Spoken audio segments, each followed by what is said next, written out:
Hello, I'm Maddie Harland from Permaculture Magazine, and I'm at the Peace course at Applewood Permaculture Centre. That's Peace, Empowerment and Activating Cultural Emergence. And I'm here with Jon Young.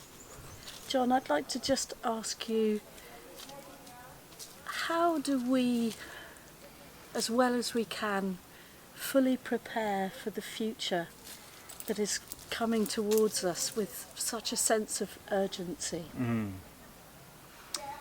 Well, my own plot is we're going to get everybody in the world at the same time to take 2 weeks off all at once. I have to book this in advance so that we can all go sit in nature, remember what it feels like to be connected to it, come in and talk to each other about it until we cultivate a remembrance collectively.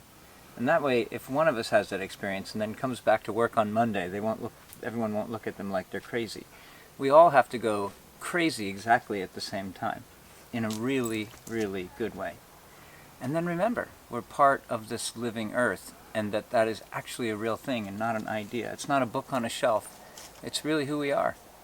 And the reason I say that, as I think you know, is because when you help people remember that, they want to do the right thing. They want to help the future. They want to take care of the land. They want to take care of each other. They want to take care of themselves. And the problem is that we don't get time to do that anymore. We don't actually create the intentional space. It's not part of the priority, quote unquote. It doesn't help the economy, so to speak, but it probably does. I suspect that it really actually does. It actually makes a saner economy. Because I think, what we've lost the thread, and that's all known now. I mean, Richard Louv, as he said himself, he wrote that book, Last Child in the Woods, Saving Our Children from Nature Deficit Disorder, in 2005. And he said, what I'm saying is some of this research is 30 years old. None of this is new. We all know that we need nature connection to be healthy. And he puts forth we should have a declaration at the UN, just like everyone's entitled to clean air and clean water.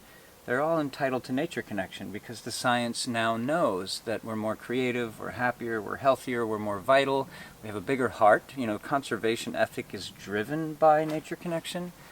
So if that's the case, how are we literally going to get everyone on this beautiful planet nature connected at the same time? Because again, it's no good if 2 people do it and then come back to work and try to tell their compadres about it, because they'll be pushed back by the social momentum that everyone takes for granted. No. This is what we have to do. I've got a mortgage to pay. I've got, this to do and that to do. I'm not saying, we can just let go of all our, the commercial needs of life, all at once.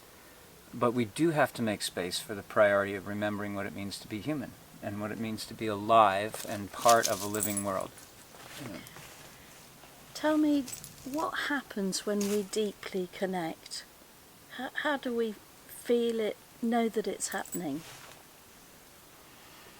Well, at first we don't really know. It's so deeply part of our organism. It's so ancient and part of our organism that when we're doing it well, it doesn't feel like anything. So I think we've been sort of patterned in the last several hundred to thousands of years, depending on our culture and history, that in order to be achieving something, it probably should hurt. We should probably be suffering or struggling or sacrificing something to achieve something, right? So this is what we expect. If I've achieved something, I've got this long trail of, if we look back, it's a train wreck behind me, all of the things I had to sacrifice and do. But when we get in alignment with connection, it actually feels so easy and relaxing. I mean, so think about it like this. How do you know you're connected to your dog? Because there's this easy feeling between you. And a lot of people say this, I know my dog loves me unconditionally, right? Well, that's connection. The dog isn't thinking about it. It's not a philosophy. It's not a religion. It's not a political view. It's not a scientific viewpoint. It's simply so core to the being of the dog and to the being of us in response to our pet, whether it's a cat or a dog, that we just, without thought, without anything, our bodies respond. And we're deeply connected to the things that we love. Now, can we do that for everything around us? for the trees, for the birds, for the waters, and especially can we do that for the future generations? You know, the ones that are here now as children, but also the ones that are going to get their chance just like we've had ours. And that's how we know. I mean, connection feels so natural. It's as natural as breathing. But it's not something that we prioritize. And it's something we're going to have to prioritize. Thank you. Mm-hmm.